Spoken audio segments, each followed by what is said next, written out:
l'histoire d'un Saoudien, spécialiste de géopolitique, d'un expert allemand de lutte antiterroriste et du dossier iranien, et d'un Chinois, chercheur militaire, qui reviendra pour nous sur les 70 ans de la République populaire de Chine et son regard, vous allez l'entendre, sur l'histoire de Tsahal. Tous invités dans un numéro particulièrement international de défense.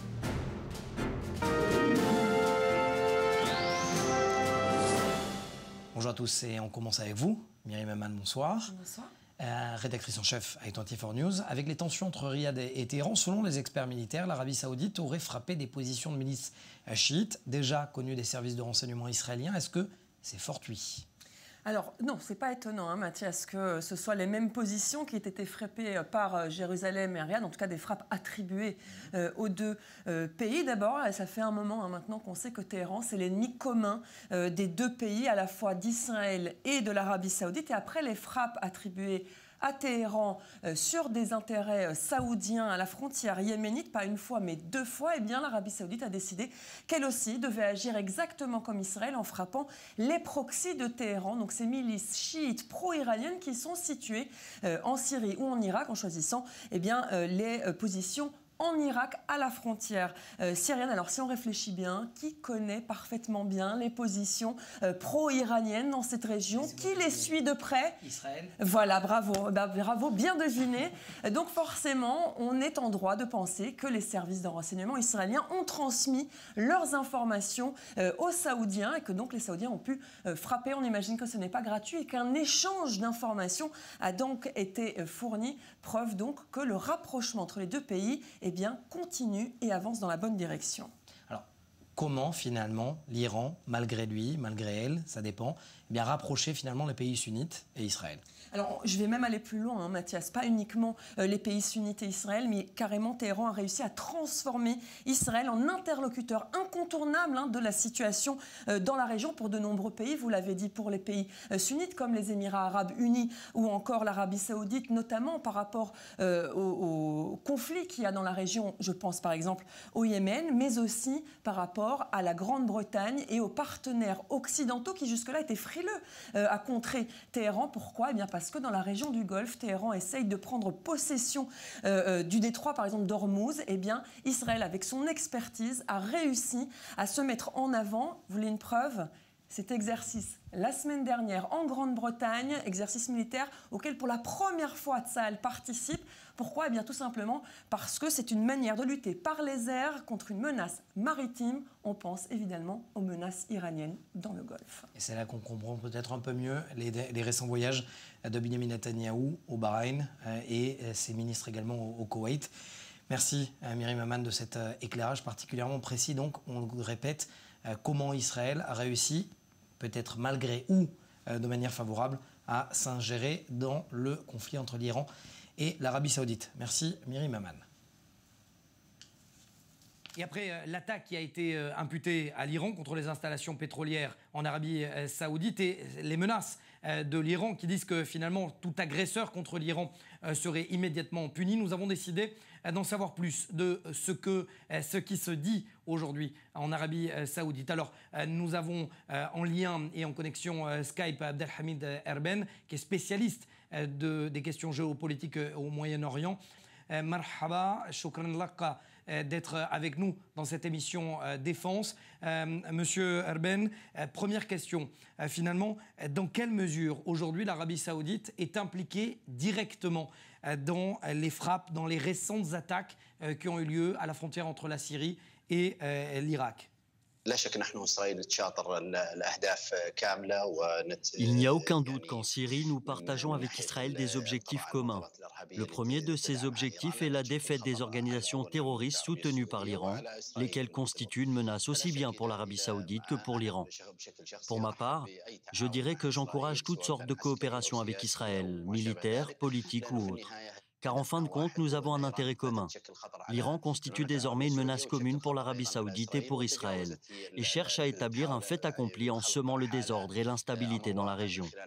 Je pense donc qu'il ne devrait pas y avoir d'obstacle à ce qu'ait lieu ne serait-ce qu'une coordination dans la poursuite des organisations terroristes appuyées par l'Iran sur le sol syrien. C'est sans aucun doute une bonne chose.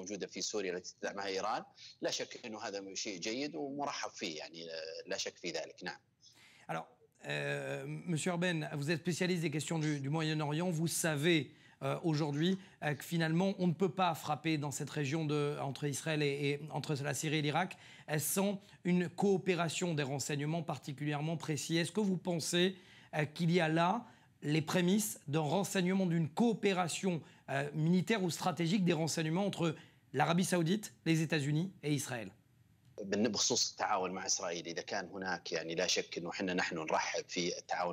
Il faut encourager toute coopération avec Israël, que ce soit sur le plan politique ou économique. D'autant plus que la conjoncture actuelle dans la région, ainsi que les sérieuses menaces iraniennes, incitent les États du Golfe généralement, et pas uniquement l'Arabie Saoudite, à la coordination avec Israël et à la recherche d'une alliance.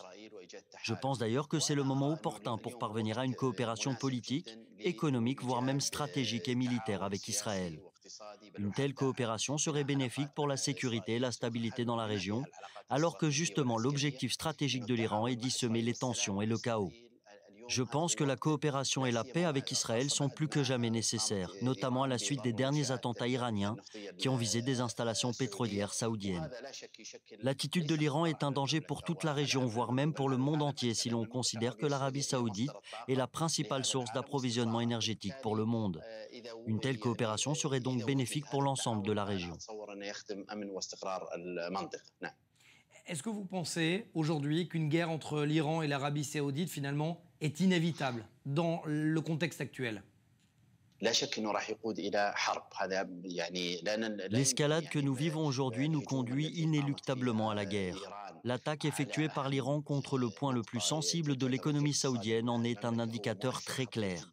Je pense que le laxisme dont l'Iran a bénéficié durant les dernières années l'a poussé à aller encore plus loin et à effectuer des opérations encore plus importantes.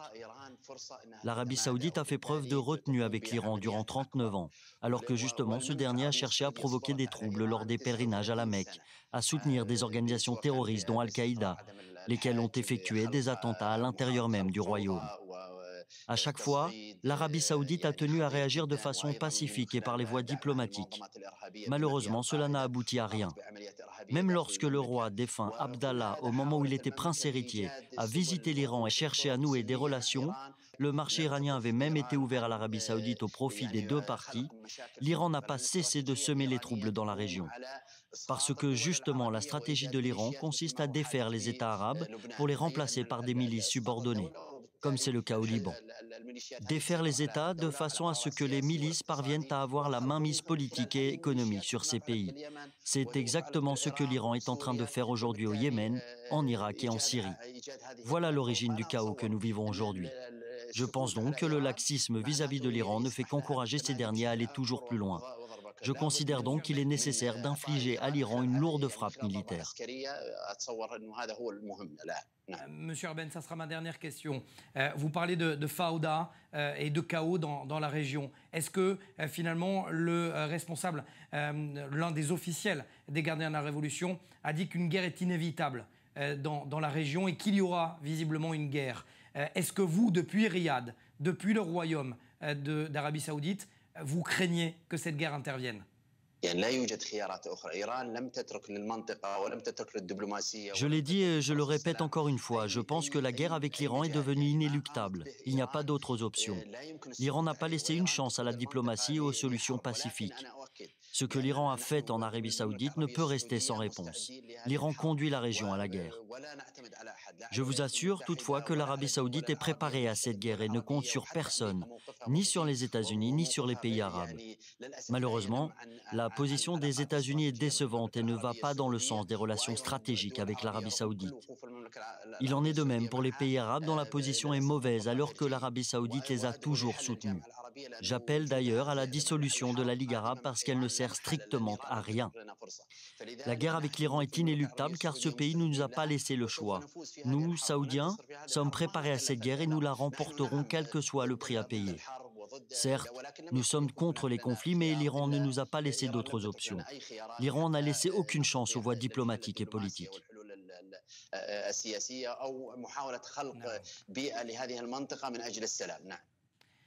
Abdelhamid Erben, Atikala Hafi, shukran liqa pour avoir été avec nous depuis Riyad dans l'émission Défense pour parler justement de ces tensions entre Téhéran et Riyad. Atek Lahafi.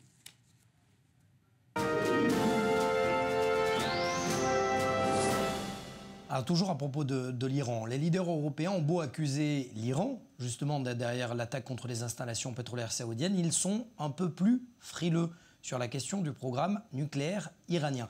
Regardez ce sujet à propos justement du rôle joué par les Européens pendant l'Assemblée générale des Nations Unies, et on en parle juste après avec notre invité. En pleine Assemblée générale des Nations Unies, l'étau se resserre autour de l'Iran. Lundi soir, France, Allemagne et Royaume-Uni publient un communiqué commun. Le diagnostic est sans appel pour eux. C'est l'Iran qui a orchestré l'attaque du 14 septembre dernier contre des intérêts de Riyad. Il est clair pour nous que l'Iran porte la responsabilité de cette attaque. Il n'y a pas d'autre explication plausible. Une attaque qui a visé des installations pétrolières saoudiennes sur leur territoire, à proximité de la frontière avec leurs voisins en guerre, le Yémen. Les 3 pays membres du Conseil de sécurité de l'ONU rejoignent ainsi la position de l'Arabie saoudite et des États-Unis. Téhéran dément formellement. Malgré les accusations européennes, de grandes manœuvres diplomatiques sont en cours en marge de l'Assemblée générale, mais aussi pour baisser les flammes entre Téhéran et Washington. Les dirigeants des 3 pays européens signataires de l'accord sur le nucléaire iranien, avec la Russie, la Chine et l'Iran, ont aussi insisté sur la nécessité collective de renforcer la sécurité dans le Golfe. Ils ont une nouvelle fois demandé à l'Iran de revenir au respect de l'accord sur le nucléaire iranien de 2015 et de s'engager dans une négociation sur son rôle dans la sécurité régionale. Le régime des Mollahs a pour sa part rappelé que si les Européens ne faisaient pas suffisamment d'efforts pour sauver l'accord de Vienne, la prochaine étape de sa sortie du texte sera mise à exécution en octobre. Hans Jacob Schindler, vous êtes spécialiste de contre-terrorisme et vous étiez premier secrétaire en charge de la sécurité à l'ambassade d'Allemagne en Iran. Vous êtes depuis l'ICT d'Herzliya au Congrès. Première question qui me semble essentielle, est-ce qu'Israël peut compter sur le soutien des Européens sur cette question justement ?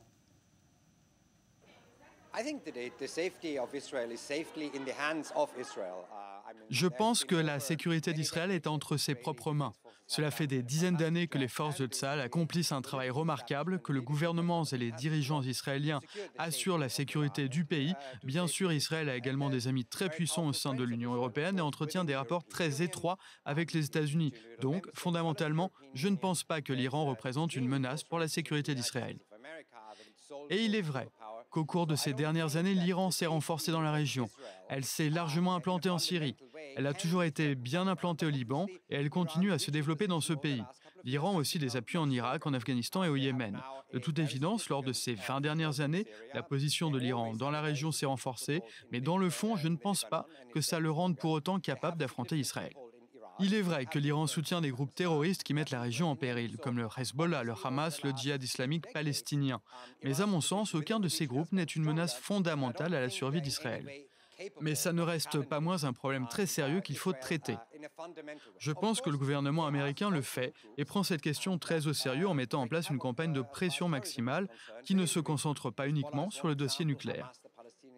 Les États-Unis sont également à la recherche d'une solution pour que l'Iran ne puisse pas acquérir l'arme nucléaire et combine cela à une approche qui établit que tout accord sur le dossier nucléaire ne doit pas donner à l'Iran la possibilité de consolider sa position dans la région et de devenir une menace encore plus grande pour le Moyen-Orient, mais aussi pour le monde entier. Ah, j'entends bien, mais visiblement, la question du développement des missiles balistiques ne semble toujours pas importante, cruciale pour les Européens.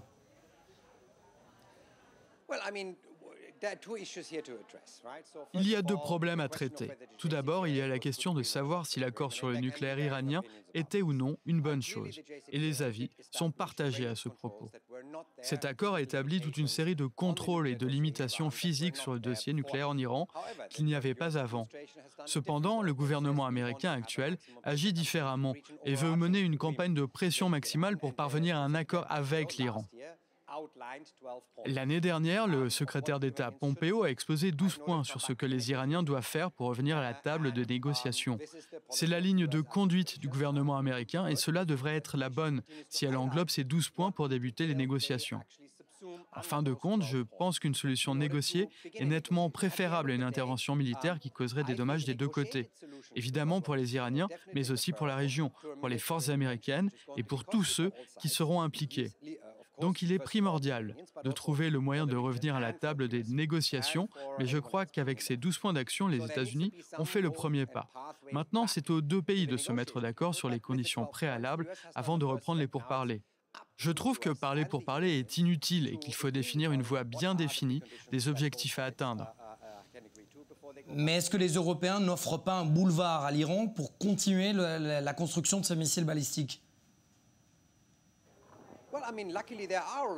Heureusement, il y a déjà des outils en place pour traiter la question du programme des missiles. L'un d'eux est le Conseil de sécurité de l'ONU qui traite cette question et qui interdit à l'Iran d'avoir des missiles balistiques capables de contenir des ogives nucléaires. Il y a déjà une initiative française que l'on doit au président Macron qui vise à s'assurer que l'on s'occupe de la menace régionale de l'Iran. Donc il y a déjà des idées sur la table pour gérer la question du programme des missiles balistiques. Hans-Jacob Schindler, pourquoi, selon vous, Israël, qui est le principal intéressé, le principal concerné, n'est pas ou très peu entendu sur cette question, selon vous ? Il est évident qu'en Israël, l'Iran constitue la source de préoccupation sécuritaire principale parce que dans cette région, on est plus proche de ce pays que n'importe quel autre État, plus proche que les Européens même. Mais il ne faut pas pour autant sous-estimer la menace que l'Iran représente aussi pour l'Europe. Car si l'Europe ne se situe pas aux portes de l'Iran, elle est quand même à sa portée et ne se situe pas assez loin pour ne pas être concernée par une menace majeure iranienne. Mon pays, l'Allemagne, a une responsabilité particulière, celle de s'assurer qu'Israël est en sécurité. Donc, en termes de menaces, il y a une analyse commune entre l'Europe, les États-Unis et Israël. Les avis divergent entre Américains et Européens dès qu'il s'agit des stratégies à mettre en place pour contrer cette menace. Mais cela reste uniquement concentré sur la question de ce qui doit être fait avec l'accord sur le nucléaire iranien. La situation devient de plus en plus alarmante en ce qui concerne la menace régionale, la menace des missiles balistiques et les groupes terroristes dans la région. Mais il n'y a aucune différence entre l'Europe et les États-Unis. Nous sommes d'accord avec nos amis israéliens sur le fait que cette menace affecte Israël avant tout. Merci Hans-Jacob Schindler, ancien premier secrétaire de l'ambassade d'Allemagne en Iran. Autre région, autre tension, mais même dénominateur commun, l'Iran qui finance et qui forme le Hamas et autres groupes terroristes à Gaza. Mon caméraman Michael Plutchok et moi-même ont été invités à prendre part à un entraînement de nuit des patrouilleurs de la marine. Et vous allez le constater, ils se préparent au pire des scénarios.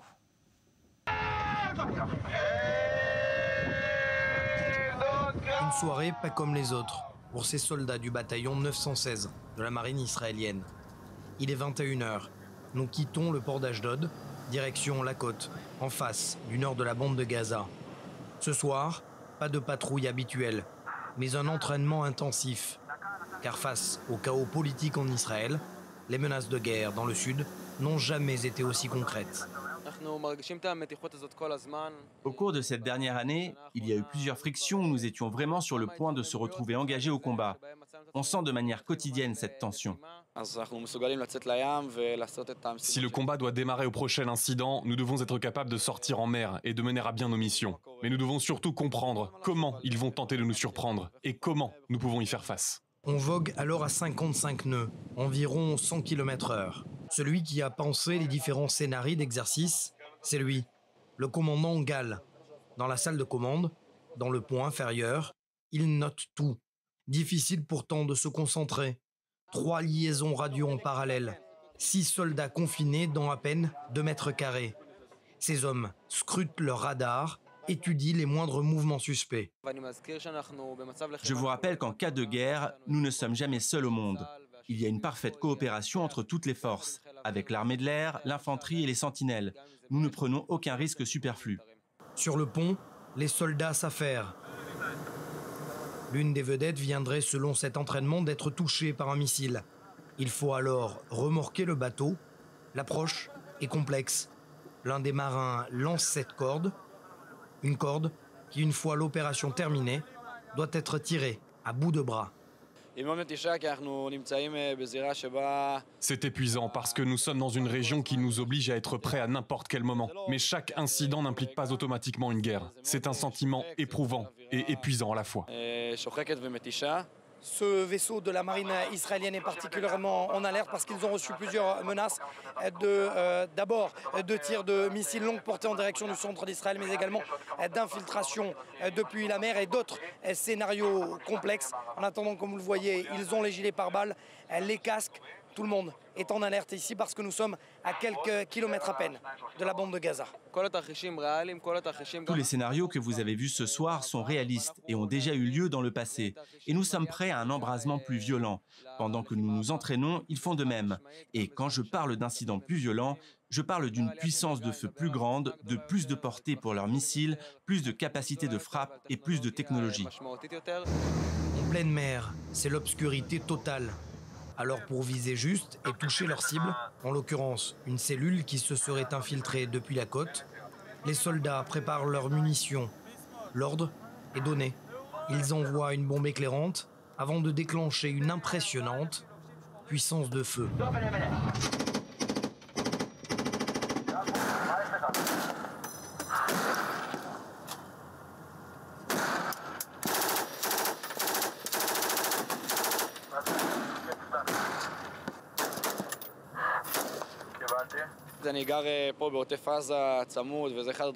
J'habite dans l'un des villages frontaliers de Gaza, c'est ce qui implique d'autant plus mes soldats. Je leur explique que ma famille va se baigner sur la plage de Zikin, la plus proche de Gaza, et mes petites sœurs se trouvent sur le bord de mer. Notre but, c'est de protéger mes 3 petites sœurs. Il est 2 heures du matin, fin de l'exercice, qui aura duré près de 5 heures en mer. Nécessaire, selon ces officiers, pour toujours avoir un coup d'avance face au Hamas et autres groupes terroristes de Gaza. Ils ont amélioré leur capacité militaire depuis l'opération Bordure Protectrice en 2014. Et l'état-major de Tsahal l'a déjà affirmé, la question n'est pas si, mais quand aura lieu une nouvelle confrontation armée dans cette région de Gaza. La Chine fêtera le 1er octobre les 70 ans de sa République populaire, l'occasion pour Défense de prendre le pouls des relations militaires entre Israël et la Chine avec un chercheur, un spécialiste des questions militaires en Chine. Et c'est notre correspondant en Pékin, Itzik Shi, qui a mené pour nous l'entretien. Ni hao, Itzik Shi. Bonjour, Monsieur Nangchin. Que pensent les Chinois de l'armée israélienne? L'armée israélienne est considérée comme l'une des plus avancées et puissantes du monde. Et les Chinois ont beaucoup de considération pour Tsahal. Israël, un petit pays en termes de territoire, est un pays avec une forte capacité d'innovation et de production industrielle. Les Chinois connaissent son matériel militaire sophistiqué. Et la troisième impression et la plus importante, c'est qu'en Israël, tout le monde est soldat. De nombreux Chinois ont déjà visité Israël et ont constaté qu'il y avait de nombreuses personnes armées dans les rues. Pourriez-vous nous parler de l'armée chinoise?